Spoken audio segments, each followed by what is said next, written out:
KTV Originals।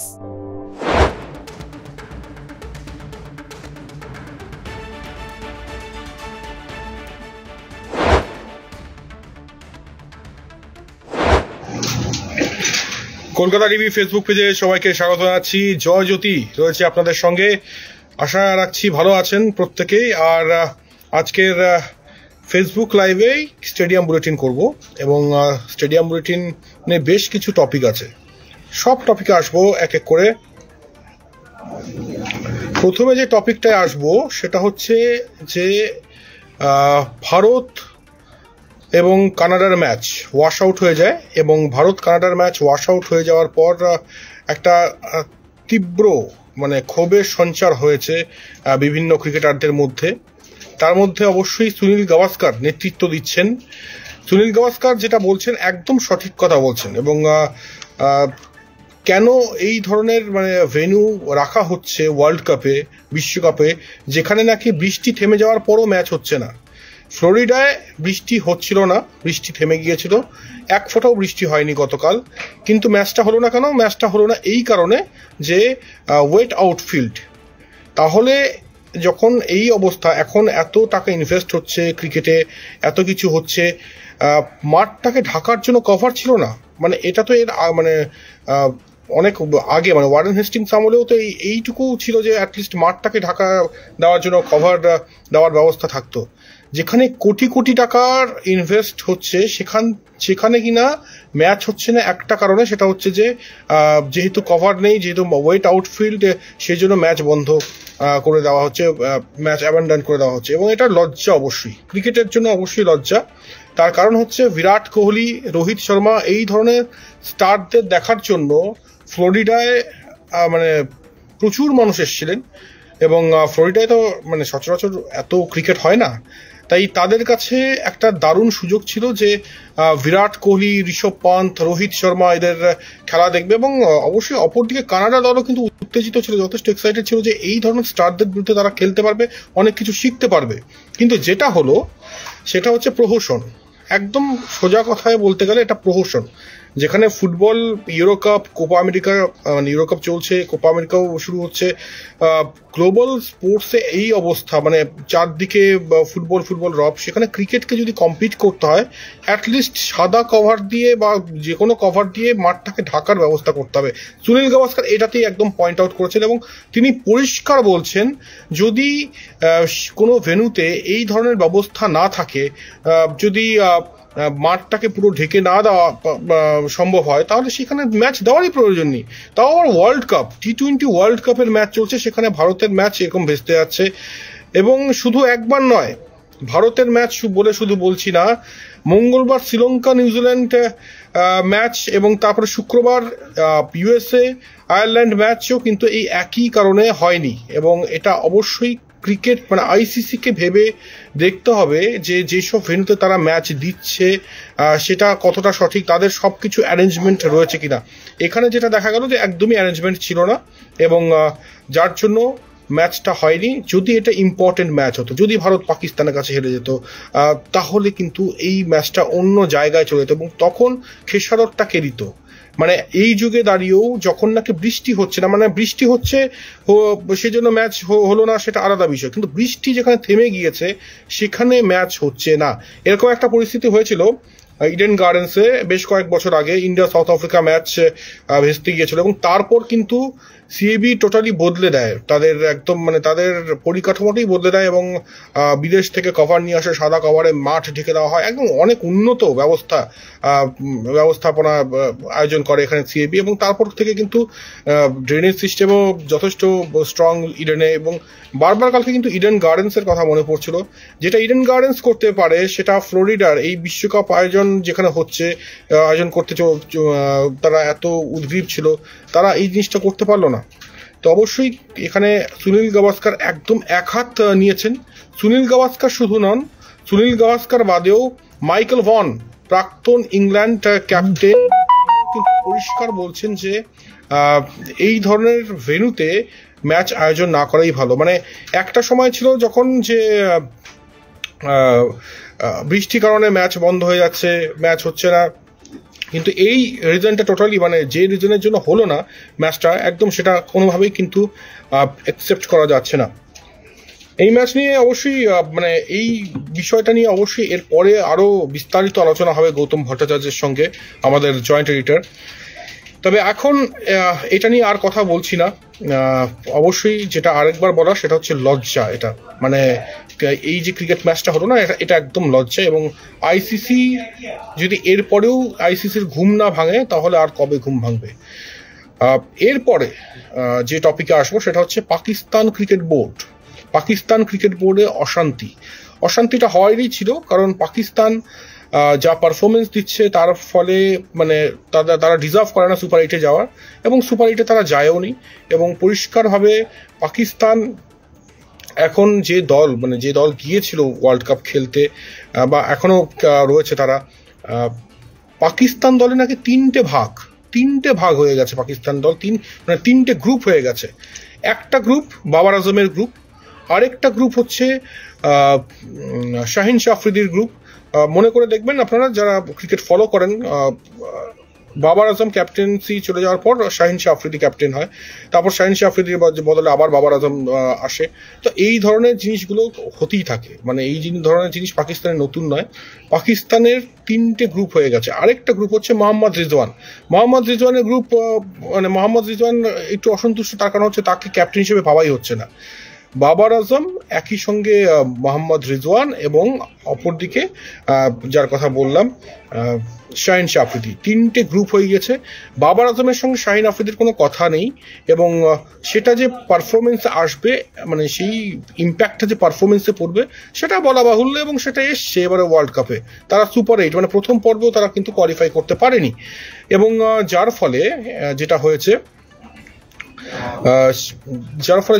সেটা হচ্ছে যে পাকিস্তান পিসিবি এবার কিন্তু কড়া হাতে দায়িত্ব নিতে চলেছে, এবং বেশ কিছু জিনিস ঘটতে চলেছে যেটা কিনা এর আগে ঘটেনি। সেটা হচ্ছে যে কেন্দ্রীয় চুক্তি নিয়ে এবার কিন্তু ভেবে দেখবে পাকিস্তান ক্রিকেট বোর্ড। বড় নামের ক্ষেত্রেও কিন্তু কোনো রকম রেয়াত করা হবে না বলে খবর, এবং মহসেন নাকভি এখানে একদম তার স্টান্স ক্লিয়ার রাখছেন। একই সঙ্গে বেতন কমতে পারে, বিদেশি লিগে খেলার ক্ষেত্রেও কিন্তু পাকিস্তান ক্রিকেটারদের ওপর নিষেধাজ্ঞা আসতে পারে। বেশ কয়েকটা রিজন কিন্তু এখানে দেখা যাচ্ছে, এবং বেশ কিছু জায়গায় কিন্তু কোপ করতে পারে। ওয়াসিম আকরাম, যিনি পাকিস্তানের দুরন্ত বোলার ছিলেন এক সময়, সেই ওয়াসিম আকরাম কিন্তু এক হাত নিচ্ছেন এই পাকিস্তান ক্রিকেটারদের।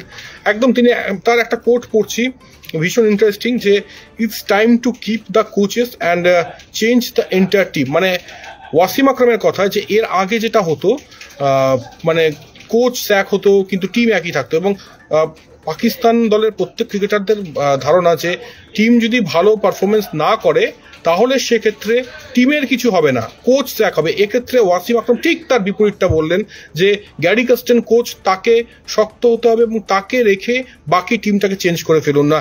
পাকিস্তান জুড়ে একদম অশান্তি চলছে, মানে পাকিস্তান ক্রিকেট বোর্ডের যা অবস্থা এই মুহূর্তে, অশান্তির ঘনঘটা। এই পাকিস্তানের হোস্ট করার কথা আইসিসি চ্যাম্পিয়ন্স ট্রফি, জানি না তারা কতটা কি করতে পারবেন আইসিসি চ্যাম্পিয়ন্স ট্রফি। এর আগেও মানে শুধু নতুন নয়, আমরা আগেও যখন মানে ছোট ছিলাম সেখানেও তখনও বলা হতো যে দুটো পাকিস্তান দল, মানে কোন দিন কোন দল খেলবে বোঝা খুব মুশকিল। এই পাকিস্তানি দল হয়তো অস্ট্রেলিয়াকে হারিয়ে দেবে।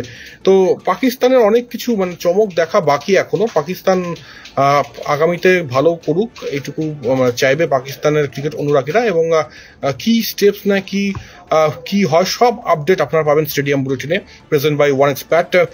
আর একই সঙ্গে এবার আসি, শুভমান গিল এবং আবেশ খান, দুই ভারতীয় ক্রিকেটারকে রিলিজ করে দেওয়া হয়েছে, এবং এটা নিয়েও একটা জল্পনা চলছে। জল্পনাটা হচ্ছে খুব ইন্টারেস্টিং। সেটা হচ্ছে যে এই যে দুই ক্রিকেটার শুভমান গিল এবং আবেশ খান, পোস্টার বয় বলা যেতে পারে শুভমান গিলকে, প্রচুর ফিমেল ফলোয়ার্স রয়েছে। শুভমান গিলকে নাকি মানে তার ডিসিপ্লিনারি কারণের জন্য, ইস্যুসের জন্য তাকে ভারতে পাঠানো হয়েছে।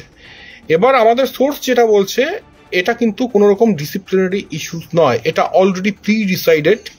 এবং প্রি ডিসাইডেড মানে প্রথমেই যখন ভারতীয় দল সিলেক্ট করা হয় তখন বলা হয় যে ইউএসএতে এই 4 জন রিজার্ভ প্লেয়ার থাকবে, এবং যখন ইউএসএ হয়ে যাবে ক্যারিবিয়ান লিগের জন্য 2 জনকে ছেড়ে দেওয়া হবে। তাই যে গুজবটা রটছে, মানে অনেক সময় যা রটে তার অনেকে আমরা বলি যে কিছু তো বটে, কিন্তু এখানে কোনোটাই বটে নয়, এখানে টোটালটাই গুজব। সেটা হচ্ছে যে এখানে ছেড়ে দেওয়া হয়েছে শুভমান গিল এবং আবেশ খানকে। শুভমান গিল আর আবেশ খানকে যে ছেড়ে দেওয়া হবে এটা প্রি ডিসাইডেড ছিল, এটা আমাদের সোর্স আগে বলেছিল। এবং গতকাল বিক্রম রাঠোর কিন্তু এই আমাদের কথাতেই শিলমোহর দেন এবং সেটা তিনি পরিষ্কার বলেন যে এত যে আলোচনা হচ্ছে শুভমান গিলকে নিয়ে বা আবেশ খানকে নিয়ে, এটা হওয়ার কোনো কারণ নেই, কারণ এটা অলরেডি প্রি ডিসাইডেড যে শুভমান গিল বা আবেশ খান মানে যে কোনো দুজনকে, 4 জন রিজার্ভ ক্রিকেটারের মধ্যে দুজনকে পাঠিয়ে দেওয়া হবে। অনেক কথা বলছে, 96-এ নবজোৎ সিং সিধু চলে এসেছিলেন না সফর ছেড়ে, শুভমান গিলকে নিজে চলে আসলেন, অনেক রকম কথা, কিন্তু সব কথার মানে অবসান কালকে বিক্রম রাঠোর ঘটিয়ে দিয়েছেন এবং তিনি পরিষ্কার বলছেন যে এটা প্রি ডিসাইডেড ছিল এবং ক্যারিবিয়ান লিগে 2 জন রিজার্ভ ক্রিকেটার থাকবে আর বাকি 2 জনকে ভারতে পাঠানো হবে, এটা অলরেডি কিন্তু ডিসাইডেড ছিল যখন টিম সিলেক্ট হয়। এরপর আসছি ঋষভ পান্তের কথায়। মাতিয়ে দিচ্ছেন ঋষভ পান্ত এবারের বলা যেতে পারে T20 ওয়ার্ল্ড কাপ। দিলীপ যিনি ফিল্ডিং কোচ, তিনিও যথেষ্ট প্রশংসা করছেন ঋষভ পান্তের। এবং ঋষভ পান্তের ব্যাটিং তো আমরা সবাই জানি, কিন্তু তার কিপিং রিমার্কেবলি, তার কিপিং কিন্তু মানে দারুণ জায়গায় তিনি নিয়ে গিয়েছেন এবং সেটাই বারবার দিলীপ যিনি ভারতীয় ফিল্ডিং কোচ তিনি বলছেন। এবং সঞ্জয় মঞ্জরেকর প্রাক্তন ভারতীয় ক্রিকেটার, তিনিও কিন্তু একই কথা বলছেন যে তিনি যে এতটা ইমপ্রুভ করেছেন উইকেট কিপিংয়ে এবং তার রিফ্লেক্স হোক, তার ছুটে গিয়ে যেভাবে ক্যাচ নিচ্ছেন অসাধারণ। মানে ফখর জামানের ক্যাচটা আমার এখনো মনে পড়ছে, সেই অনেকটা ছুটে গিয়ে ঠিক রেখে মেজারমেন্ট করে যেভাবে ক্যাচ নিয়েছেন, এত ইজি নয়। মানে তার যে দুর্ঘটনা ঘটেছিল সেখান থেকে 15 মাসের মাথায় এইভাবে কামব্যাক করা এবং T20 ওয়ার্ল্ড কাপে উইকেটের সামনে এবং উইকেটের পেছনে এইভাবে পারফরমেন্স দেওয়া, এটা ঋষভ পান্ত বলি হয়তো সম্ভব। সেলুট ঋষভ পান্তকে আমাদের তরফ থেকে। এবং এখনো পিকচার আমি বাকি হ্যাঁ মেরে দোস্ত, ঋষভ পান্তকে খেলতে হবে সুপার 8-এ এবং 3 নম্বরে যে নামছেন, তিনি যে ব্যাটিংটা করছেন 3 নম্বরে, এটাও কিন্তু যথেষ্টভাবে ইম্প্যাক্ট ফেলছে। দুর্দান্ত ব্যাটিং করছেন, মাতিয়ে দিচ্ছেন, একদম মনে হচ্ছে ব্রুট মিউজিক শোনা যাচ্ছে তিনি যখন ব্যাটিং করছেন, যেভাবে তিনি কাট করছেন, যেভাবে তিনি তার শরীরটাকে হেলিয়ে দিয়ে অন সাইডে স্ম্যাশ করছেন, অপূর্ব ব্যাটিং, মানে জাস্ট দেখতে হয়। Super display by Rishabh Pant. এবং ঋষভ পান্তের আমি যেটা বলছিলাম যে 20 তারিখ থেকে শুরু হচ্ছে সুপার 8-এর খেলা, ভারত বনাম আফগানিস্তান। আফগান জলেবি খাওয়ান কিনা আফগান স্পিনাররা, সেটা অবশ্যই চোখ থাকবে। তবে ঋষভ পান্তের স্ম্যাশিং চলবে এবং রিভার্স কুক চলবে, একই সঙ্গে বার্বাডোসে আশা রাখবো নীল সমুদ্রের মেক্সিকান ওয়েভও চলবে। তবে আরো একটা কথা বলা, সেটা হচ্ছে যে উইকেট, বার্বাডোসের উইকেট কিন্তু দেখে ভারতীয় কোচ হোক বা ভারতীয় ক্রিকেটাররা হোক তারা কিন্তু খুশি, কারণ উইকেট টার্ন করছে। আর উইকেট যদি টার্ন করে তাহলে ভারতের শক্তি রয়েছে যথেষ্ট। অক্ষর প্যাটেল হোক, কুলদীপ যাদব হোক, রবীন্দ্র জাদেজা হোক, এক জন যা স্পিনার রয়েছে তাতে কিন্তু ভারত ফেভারিট বলা বাহুল্য। তাই অবশ্যই নজর থাকবে 20 তারিখের ম্যাচের দিকে। তার আগে অনেকগুলো প্রোগ্রাম আমাদের হবে, এক্সক্লুসিভ কভারেজ হবে। একই সঙ্গে গৌতম দা থাকবেন, গৌতম ভট্টাচার্য কলকাতা টিভির জয়েন্ট এডিটর, তিনি থাকবেন। এবারে আসি গৌতম গম্ভীরের কথায়। গৌতম গম্ভীর কি কোচ হতে চলেছেন? একটি সংবাদ সংস্থা কিন্তু দাবি করছে গৌতম গম্ভীরের নাম অবশ্যই অ্যানাউন্স হবে খুব শীঘ্রই। আমরা জানি যে T20 ওয়ার্ল্ড কাপ পর্যন্ত রাহুল দ্রাবিড়ের টেনিওর এবং তারপর ভারতীয় কোচ কে হবেন অলরেডি কথা হয়ে গিয়েছে গৌতম গম্ভীরের সঙ্গে জয় স্যার। আমরা থরলি কিন্তু এটা ফলো আপ করি এবং অবশ্যই কি ডেভেলপমেন্ট হয়েছে সেটাও আমরা বলেছি। এবং এখন একটি সংবাদ সংস্থা বলছে গৌতম গম্ভীরের নামটা ঘোষণা করা শুধুমাত্র সময়ের অপেক্ষা। তাই পরবর্তী ভারতীয় কোচ গৌতম গম্ভীর এটা মনে করা যেতেই পারে, যদিও অফিসিয়াল অ্যানাউন্সমেন্ট এখনো হয়নি। দেখা যাক কবে হয়। গৌতম গম্ভীর কোনো জাতীয় দলকে কিন্তু তিনি কোচিং করাননি, তিনি 2টি ফ্র্যাঞ্চাইজিকে কোচিং করিয়েছেন, লখনৌ সুপার জায়ান্টসকে কোচিং করিয়েছেন এবং কেকেআরকে কোচিং শুধু করাননি, তিনি কেকেআরকে চ্যাম্পিয়ন করিয়েছেন। তাই তার দাবিটা কিন্তু জোরালোভাবে আসছে এবং একটা প্রশ্ন উঠছে যে ড্রেসিং রুমের এই যে ম্যানেজমেন্ট এটাকে সামলাবে গৌতম গম্ভীর যদি কোচ হয়ে যান, বিরাট কোহলি ভার্সেস গৌতম গম্ভীর আবার হবে না তো? কোনো ক্ল্যাশ হবে না তো? তবে গৌতম গম্ভীর অবশ্যই নিজেকে অনেকটা সংযত করেছেন। এবারের আইপিএলেও দেখা গিয়েছে বিরাট কোহলির সঙ্গে তিনি করমর্দন করছেন এবং রোহিত শর্মার সঙ্গে তার ভালো সম্পর্ক, তাই রোহিত শর্মা নিয়ে কোনো সমস্যা নেই। তো আশা করা যায় যে all is well, Gautam Gambhir ফিরবেন একটি সংবাদ সংস্থার দাবি অনুযায়ী, এবং আমরাও বলেছিলাম যে গৌতম গম্ভীর হয়তো পরবর্তী ভারতীয় কোচ হতে চলেছেন। এরপরে আসছি ইউরো কাপে। এরপরে যে বিষয় নিয়ে সেটা হচ্ছে স্পেন ভার্সেস ক্রোয়েশিয়া ম্যাচটা নিয়ে একটু কথা বলি। স্পেন ভার্সেস ক্রোয়েশিয়া ম্যাচে স্পেন একদম দাপট দেখায়, 3-0 পরাজিত করে ক্রোয়েশিয়াকে। ক্রোয়েশিয়া থেকে যে ফুটবলটা এক্সপেক্ট করা হয়েছিল সেই ফুটবল তারা খেলতে পারেননি এবং স্বাভাবিকভাবেই 3-0 হারতে হয়। তবে স্পেনের কোচ কিন্তু ভীষণ শান্ত এবং ভীষণভাবে ফুটবলারদের বলছেন যে শান্ত থাকো, সবে একটি ম্যাচ হয়েছে, নিজেদের লক্ষ্যে মানে ইউরো কাপটা যতক্ষণ না স্পর্শ করছো মানে উন্মাদনার কোনো কারণ নেই, সেলিব্রেশনের কোনো কারণ নেই। অবশ্যই এইভাবে পারফরমেন্স কিন্তু দিয়ে যেতে হবে। স্পেন অবশ্যই দাবিদার এবারে ইউরো কাপে। তারা প্রথম ম্যাচে অবশ্যই নিজেদের সেরাটা দিয়েছেন এবং এই পারফরমেন্সটাই কিন্তু রেখে যেতে চাইবে স্প্যানিশ ফুটবলাররা। ইউরো কাপের পর একটু আসি রোনাল্ডিনহোর কথায়।